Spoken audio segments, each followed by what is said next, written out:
Welcome to another Telltale Books video.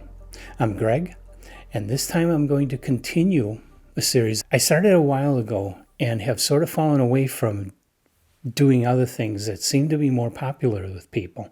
But it's definitely something that I think I need to do, and I need to get it out there. And that is my series about Judith Merril. If you'll remember, Judith Merril started writing, publishing in Astounding in the late 1940s with a story called That Only a Mother. And she published a second story in Astounding. And then she published the third work, which is a novel, a full novel, which is what I'm going to talk about today.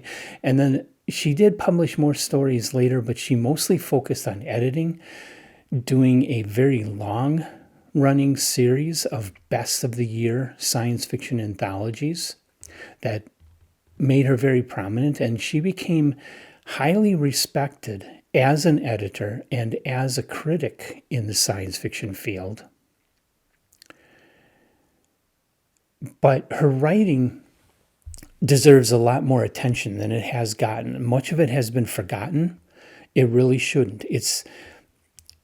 Granted, she wrote mostly back in late 1940s and throughout the 1950s, so some of it is dated today because it is, at least 70 years old. But it still is really, really amazing work, especially when you consider this is a woman who became very prominent in science fiction, very powerful voice in science fiction, and she wrote some really great stuff. And she didn't write traditional science fiction. She wasn't writing stuff like Van Vogt or Asimov or Heinlein were writing. She wrote very, very different sorts of stories, which I think in a lot of ways is why her work has kind of fallen away a bit, because it is, you could call it women's science fiction, but that would be stupid because it really is excellent, excellent stories. It can be enjoyed by everyone. There's no reason to look upon this as just a women's story. But her work isn't the space opera, blow 'em up, fight wars, talk about liberty and justice and go out there and right wrongs. Not the typical kind of masculine focused science fiction that you still get today. A lot of writers are still, even women, even female writers, they're writing a lot of military science fiction and very Star Wars type stuff, which comes from a tradition which originally was aimed at teenage boys, thinking that that's what they loved. They loved all the war, they loved all the tech, they wanted the adventure and the fighting, and of course the attitude of editors like John W. Campbell, who always wanted to show human beings overcoming everything, even when there's no rational reason why they should succeed, still could not have a story that showed human beings being beat. So a lot of science fiction was very focused on this, what you could call a very masculine sort of story that centers around war and fighting and revolution and standing up for what's right and stuff like that. That was very John Wayne kind of attitude coming from the 1940s. And it makes sense for fiction in the 1940s. It doesn't make sense for science fiction today. But if you want to read classic science fiction and not get into that typical kind of space opera, male swagger kind of thing, the easiest thing to do is read Judith Merril. Okay. Woman writer, a lot of her stories have women's point of views, but not so much that you feel like it's only for women. It's not like reading Harlequin romances or Little Women. It's not that. It's something very different, something that you're not going to find very often at all. So her third work was a novel, and it was published by Doubleday in 1950. And it is very much science fiction in my kind of limited definition of science fiction. This is very much a science fiction novel, but it was not marketed, or so I've read, it was not marketed as science fiction in 1950. Instead, it was marketed more as a literary fiction book, which could explain why this particular book has not received the attention that it should. Because, like I say, it wasn't the shoot 'em up kind of space opera thing that science fiction fans were expecting, but it wasn't the John Steinbeck kind of thing that literary fiction readers would expect. It's both and neither. Okay. Let me give you let me get into the synopsis, and maybe you'll understand better from that why I say that. Shadow on the Hearth. Remember, this was published in 1950. Sometime in 1950. I don't have any knowledge of what month it came out, but it was published in 1950. This was 5 years after the bombs were dropped on Hiroshima and Nagasaki, so very early in the Cold War. But by this time, we already had a lot of fears going around about nuclear war, about Russia. There was a lot of, I'm not sure of the dates of the McCarthy hearings, but I believe they were going on by this time, and people were getting blacklisted.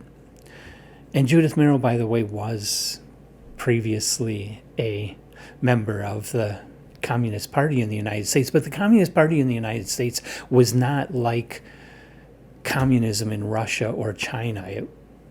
It really was a more democratic thing. And it really was the hope of a lot of intellectuals to create a better, more fair world, in a world where they saw the National Guard opening fire on workers that were striking for safer working conditions. And people just getting shot because they had the gall to stand up and say, I want safer working environment. They weren't calling for more money. They weren't just being assholes. They just wanted to be safe when they went to work. They just, they didn't want to lose their hand. They didn't want to lose their leg.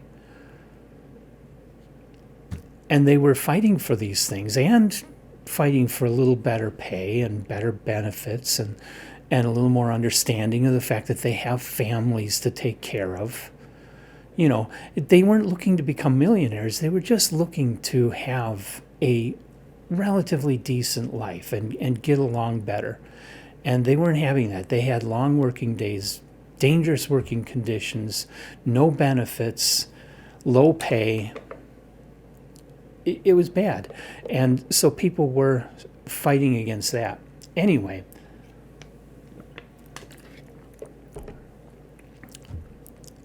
so a lot of intellectuals, including a lot of science fiction writers, during the 1930s and even into the 1940s, were members of the Communist Party of the United States. But by the time people saw what Stalin was all about, and we got into the Cold War, and we saw what could be done with nuclear bombs, with atomic bombs, pretty much all of them left the Communist Party, okay, and would have nothing more to do with it.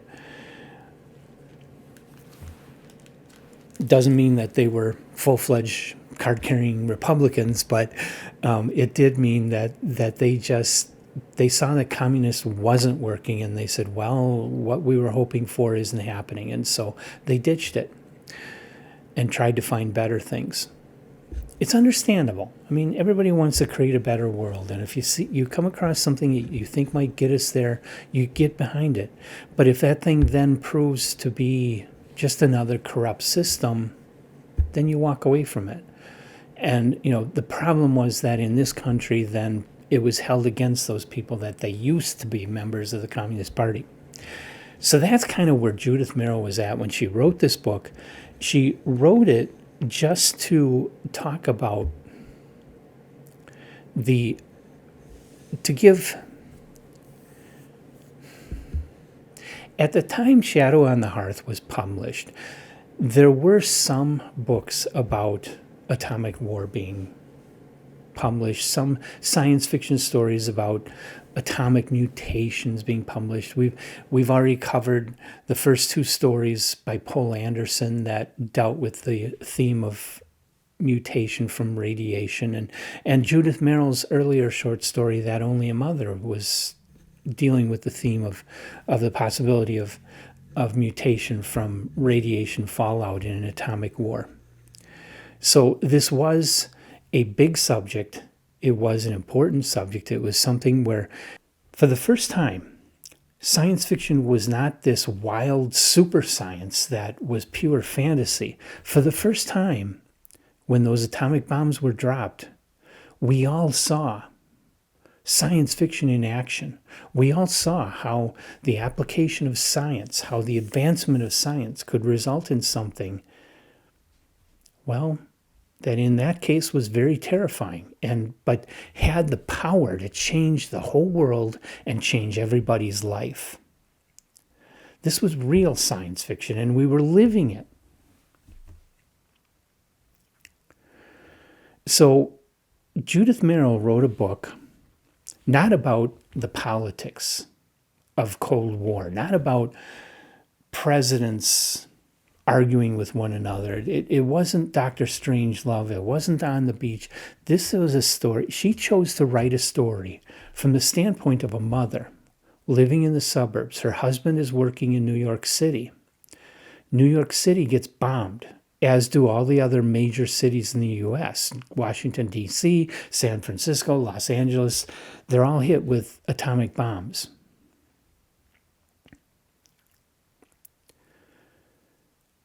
And so lots of people died. She's living far enough out away from the city where there's just like a radioactive rain that sweeps through, and people get sick from that. So right away, the authorities put together these groups that go around to everybody's house checking on everybody. And there's also an issue that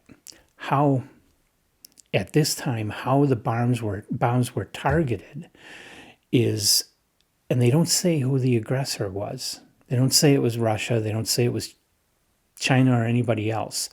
The enemy is just the enemy in this story. You never get a clear-cut answer as to who the enemy was. And that's okay, because that's immaterial. The politics of the Cold War and nuclear war are not what this book is about. This book is not about soldiers going to fight in a war. This book is about a family living in the suburbs. She's worried about whether or not her husband is still alive. She and her two daughters seem to be safe, but some of their neighbors got sick from the radioactive rain. And the word from the authorities is that these bombs were able to be targeted by people in the United States having some kind of signal that the bomb could home in on. So our own citizens aligned with the enemy to allow the enemy to target the cities with their bombs and start a nuclear war.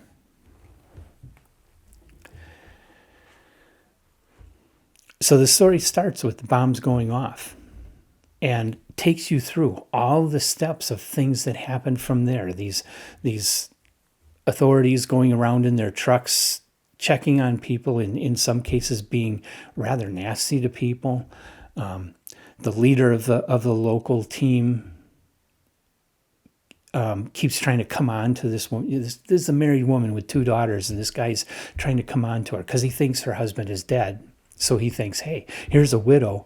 I can get together with her. He put his own wife and baby into a hospital because they got radiation sickness, and he's going to just walk away from them and hook up with his next door neighbor, with the woman who lived next door to him.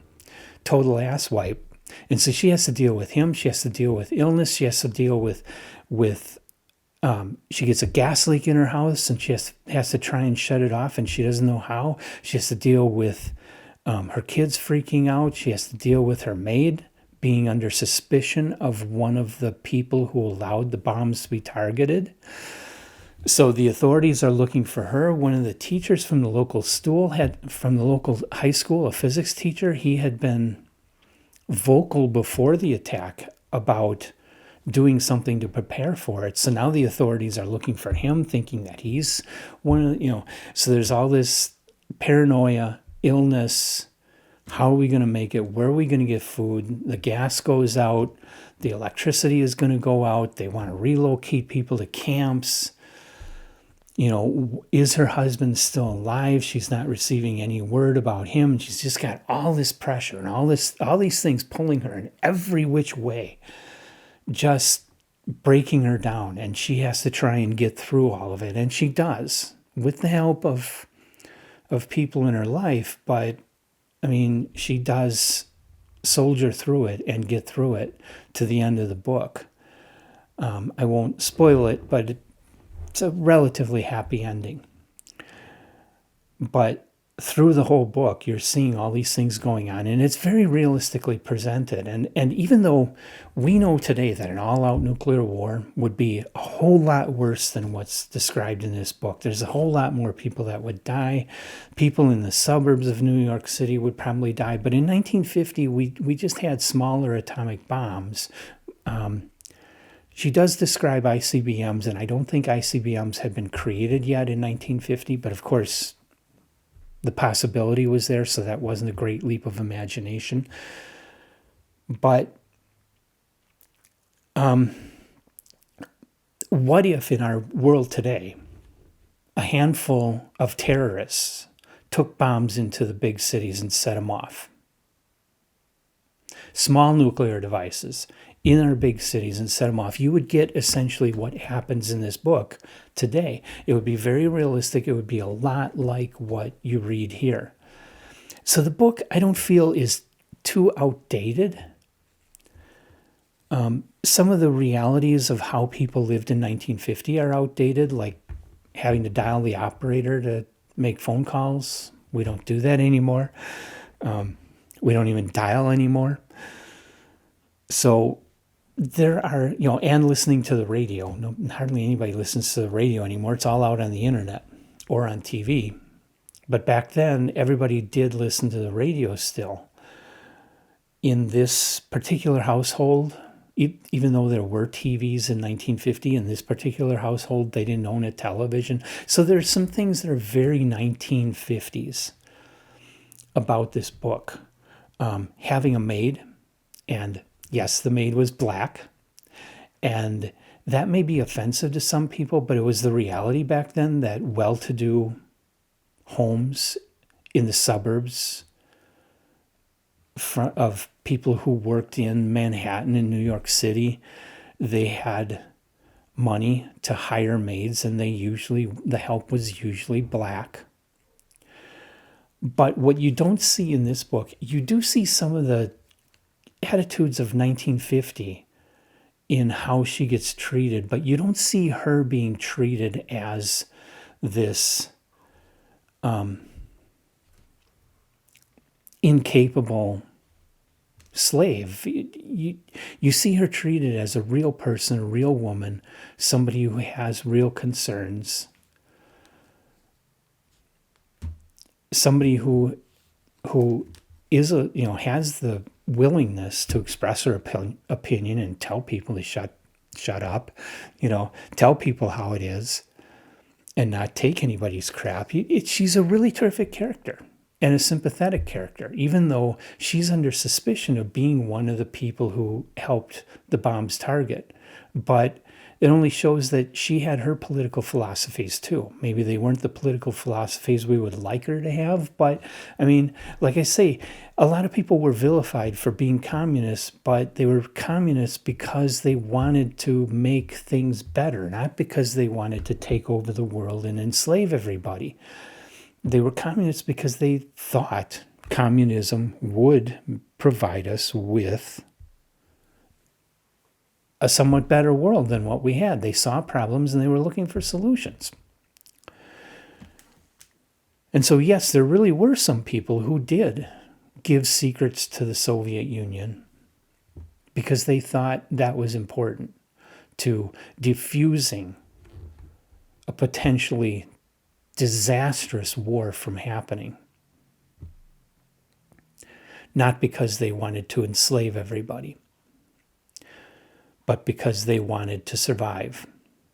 And atomic war, even back then, we thought, yes, that civilization could survive a nuclear war in the 1950s.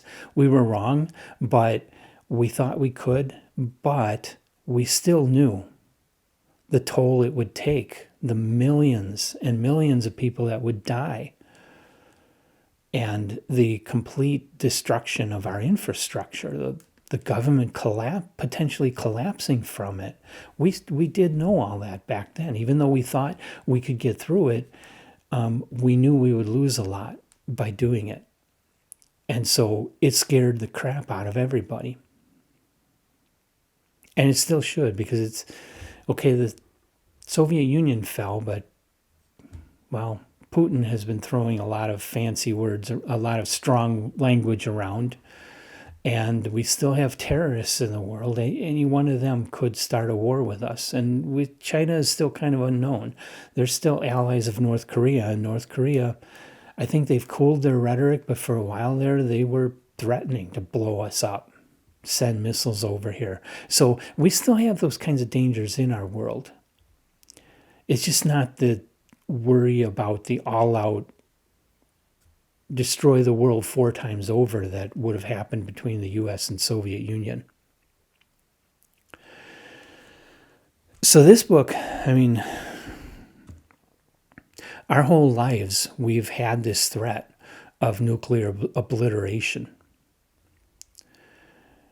And this book speaks to it and is still relevant today and shows it from the standpoint of a real person and how they would get along potentially if something did break out and some small number of atomic bombs were dropped on the United States. Well, how would that affect people's lives? And this book, I think, brilliantly shows it and is a very strong book. There's a lot of emotion here. There's a lot of character here. There's a lot of humanity here. It's just such a good book. It's such a good read. It's disturbing. My friend Samantha has already indicated that she wouldn't read it because she doesn't like to read books about kids getting sick. And, well, yes, kids get sick in this book.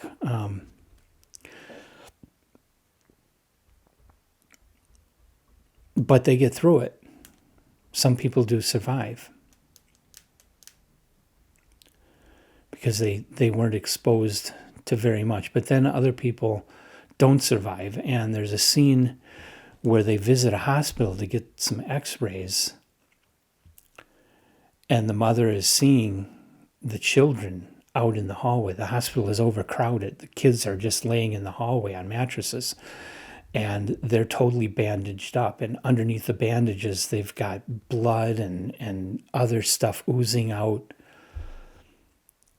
And they're just, they're all going to die. Those are so badly burned by radiation that they are going to die. They cannot be saved. And it's a terrifying part of the book. But it's also very realistic. It's very realistic about what that kind of radiation burns will do to people.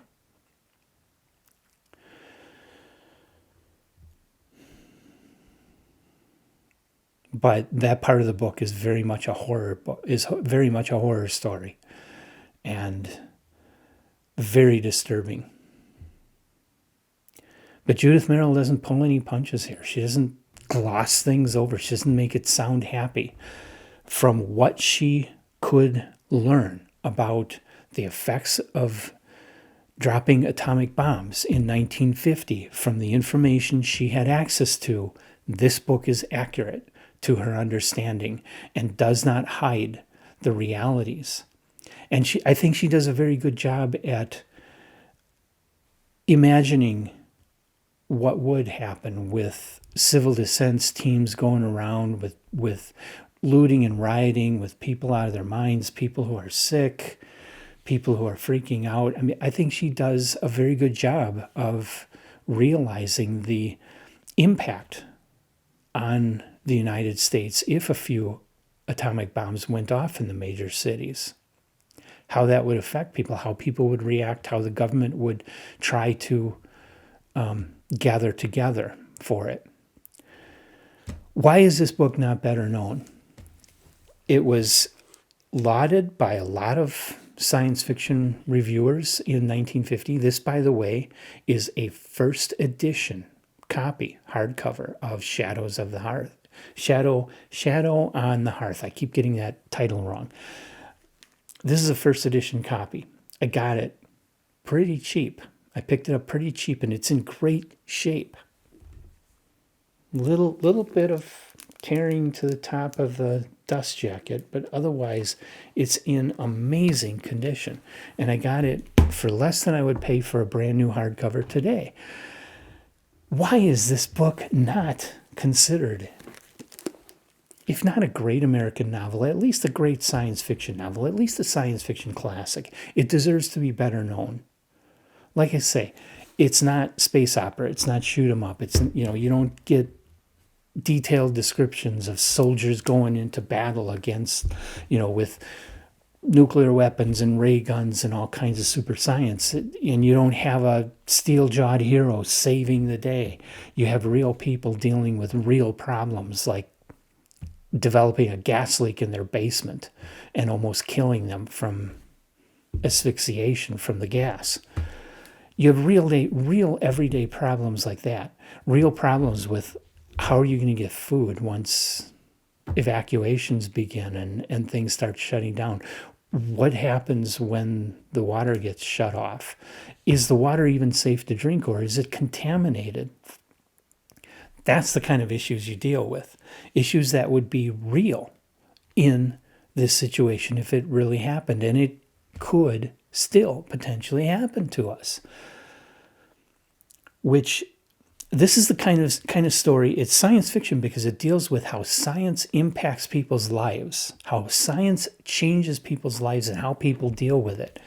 That makes it science fiction. But in 1950, the things that Judith Merril talks about, even though they hadn't happened, they very well could happen. The technology was there. She was not talking about any technology that didn't exist, except, like I say, the ICBMs. But other than that, everything discussed in this book was completely contemporary for 1950 and is even more possible today. This is an incredible book. Okay, so all of you who are saying how classic science fiction, first of all, the women were put down, well, maybe a little bit. Maybe that's why this isn't better known, is because it was written by a woman at a time when men controlled science fiction and controlled publishing.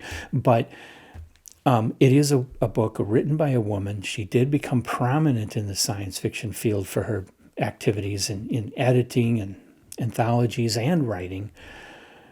And it is a story about a strong woman. Matter of fact, the men are almost incidental in this book. Even her husband hardly shows up in the story. It's all about her and her two daughters and her maid, who is also a woman. So it's these four women trying to make it after the atomic bomb, which most people will tell you didn't happen in classic science fiction. 1950, guys, it's here.